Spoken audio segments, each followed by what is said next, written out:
শুধু দর্শক, আমরা শহীদ প্রেসিডেন্ট জিয়াউর রহমানের ৪৫তম শাহাদত বার্ষিকীতে শহীদ প্রেসিডেন্ট জিয়াউর রহমানের সমাধিস্থলে এবং মরহুমা বেগম খালেদা জিয়ার সমাধিস্থল আমরা কিছুক্ষণ অপেক্ষা করছি, যেহেতু মাননীয় প্রধানমন্ত্রী শ্রদ্ধা নিবেদন করে যাবেন, তারপরে আমরা ঢুকব। শহীদ প্রেসিডেন্ট জিয়াউর রহমানের সমাধিস্থলের সামনে থেকে আমরা কথা বলছি বিশেষ কিছু রাজনৈতিক ব্যক্তিত্ব, যাদেরকে আমরা ১৭ বছর আন্দোলন সংগ্রামে রাজপথে একসাথে পেয়েছি। আপনি আপনার নাম পরিচয় দিয়ে বলুন। বিসমিল্লাহির রহমানির রহিম। আমি প্রিন্সিপাল মোহাম্মদ সেলিম মিয়া, সাবেক যুগ্ম আহ্বায়ক বাংলাদেশ জাতীয়তাবাদী মৎস্য দল। আমরা অপেক্ষা করছি আমাদের মহান স্বাধীনতার ঘোষক শহীদ রাষ্ট্রপতি জিয়াউর রহমানের ৪৫তম শাহাদত বার্ষিকীতে আমরা তার মাজারে শ্রদ্ধা নিবেদন করব। পাশাপাশি আমাদের সাবেক ৩বারের প্রধানমন্ত্রী, গণতন্ত্রের মা দেশনেত্রী বেগম খালেদা জিয়ার মাজারে আমরা শ্রদ্ধা নিবেদন করব, ফাতিহা শরীফ পাঠ করব। তো মাননীয় প্রধানমন্ত্রী খুব তাড়াতাড়ি চলে আসবেন আশা করি, এবং উনি ফুল দিয়ে যাওয়ার পরে আমরা সাধারণ বিভিন্ন অঙ্গ সংগঠন এবং বিএনপির বিভিন্ন ওয়ার্ড থানার নেতৃবৃন্দ ফুল দেবে। তো আমরা বলতে চাই যে আমাদের বাংলাদেশের রাখাল রাজা, যিনি বহুদলীয় গণতন্ত্রের প্রবক্তা, বাংলাদেশি জাতীয়তাবাদের প্রবর্তক শহীদ রাষ্ট্রপতি জিয়াউর রহমান, যিনি বাংলাদেশের মানুষের এই ৩.৫ বছরের শাসনামলে বাংলাদেশের মানুষের ভাগ্যোন্নয়নের জন্য সমস্ত সেক্টরে কাজ করেছেন। তিনি কৃষি সেক্টরে কাজ করেছেন, তিনি শিল্পায়নের কাজ করেছেন, বিদেশে ম্যান পাওয়ার রপ্তানির জন্য কাজ করেছেন। ফরেন রেমিটেন্স যেটা বাংলাদেশে বর্তমানে সবচেয়ে বেশি আসে আমাদের বৈদেশিক কর্মসংস্থানের মাধ্যমে। তো আমি মনে করি যে শহীদ রাষ্ট্রপতি জিয়াউর রহমান একজন ক্ষণজন্ম পুরুষ, যার জন্ম না হলে হয়তো বাংলাদেশ বিশ্বের মানচিত্রে হয়তো একটা নতুন মানচিত্র হতো না। এই ক্ষণজন্মা পুরুষকে দেশি বিদেশি ষড়যন্ত্রের মাধ্যমে ৩০শে মে ১৯৮১ সালের চট্টগ্রাম সার্কিট হাউসে তাকে হত্যা করা হয়, তাকে শাহাদত বরণ করতে হয়। তিনি একজন দেশপ্রেমিক ছিলেন, জাতীয়তাবাদী ছিলেন, স্বাচ্ছা জাতীয়তাবাদী।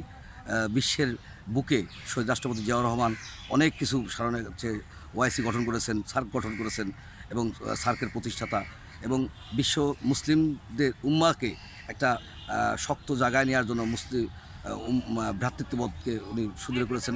ইরাক ইরান যুদ্ধকে উনি প্রশমিত করেছেন, এবং তার এই উত্থানকে বাংলাদেশের মতো ছোট দেশ থেকে বিশ্বের রাজনীতিতে তার একটা অবদানকে অনেকেই তারা মেনে নিতে পারে না। বিশেষ করে যারা ওই যে ইসরায়েল এবং ইহুদি নাসারারা, তারা মুসলমানদের ধ্বংস করার জন্য শহীদ রাষ্ট্রপতি জিয়াউর রহমানকে হত্যা করে। বাংলাদেশের মানুষ একজন ক্ষণজন্মা পুরুষকে হারিয়েছে, একজন দেশপ্রেমিককে হারিয়েছে। আমরা আজকের এই ৩০শে মে শহীদ রাষ্ট্রপতি জিয়াউর রহমানের আত্মার মাগফিরাত কামনা করি। মহান রাব্বুল আলামিন তাকে যেন জান্নাতবাসী করেন। তারই সুযোগ্য পুত্র দেশনায়ক তারেক রহমান গত ১২ই ফেব্রুয়ারি একটা গণতান্ত্রিক নির্বাচনের মাধ্যমে ২১৬টা আসনের মতো বিজয়ী হয়ে বাংলাদেশের রাষ্ট্র ক্ষমতা অধিষ্ঠিত হয়েছেন মাননীয় প্রধানমন্ত্রী তারেক রহমান। তিনিও ফ্যামিলি কার্ড, কৃষক কার্ড এবং খাল খনন কর্মসূচির মাধ্যমে তার ৩১ দফা কর্মসূচি বাস্তবায়ন করেছেন। শহীদ রাষ্ট্রপতি জিয়াউর রহমানের ১৯ দফা কর্মসূচিকে সামনে নিয়ে, বেগম খালেদা জিয়ার ভিশন 2030কে সামনে নিয়ে তারেক রহমান যে মানুষের জন্য যে কাজ করছেন, সে একজন সিম্পল, সারা বিশ্বে ইতিমধ্যেই পরিচিত হয়েছে, এবং সৎ এবং একদম সাধারণ সাদামাটা জীবনযাপন করে তিনি বাংলাদেশের মানুষের মধ্যে এবং বিশ্বের কাছে উনি ইতিমধ্যে একটা জনপ্রিয় রাষ্ট্র সরকার প্রধান হিসেবে পরিচিতি পেয়েছেন। আমরা এই বর্তমান সরকারের আমলে আশা করব ইনশাল্লাহ শহীদ জিয়ার রেখে যাওয়া ১৯ দফা কর্মসূচি এবং বেগম খালেদা জিয়ার ভিশন 2030 এবং তারেক রহমানের ৩১ দফাকে ইনশাল্লাহ বাস্তবায়ন করে এই প্রত্যাশা ব্যক্ত করে আমি আমার বক্তব্য শেষ করেছি। ধন্যবাদ সবাইকে। আসসালামু আলাইকুম। আপনাকে অনেক অনেক ধন্যবাদ। ফুল দিতে যাবো, চলে তাড়াতাড়ি চলে গেছে। শুধু দর্শক, আমি খন্দকার মাসুদুজ্জামান। আমরা সকাল থেকেই শহীদ প্রেসিডেন্ট জিয়াউর রহমানের মাঝারে এসেছি।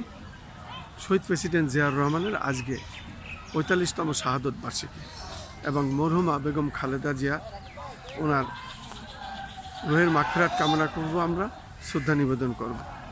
আমরা এই অপেক্ষায় এতক্ষণ ছিলাম। মাননীয় প্রধানমন্ত্রী কুসুমাল্য অর্পণ করে শ্রদ্ধা নিবেদন করে গেছেন। এখন আমরা যাচ্ছি, মাজারে ঢুকছি। শহীদ জিয়া অমর হোক। দেশনেত্রী, সাবেক ৩বারের প্রধানমন্ত্রী, আপসীন নেত্রী বেগম খালেদা জিয়া অমর হোক, এবং মাননীয় প্রধানমন্ত্রী জনাব তারেক রহমান জিন্দাবাদ জিন্দাবাদ।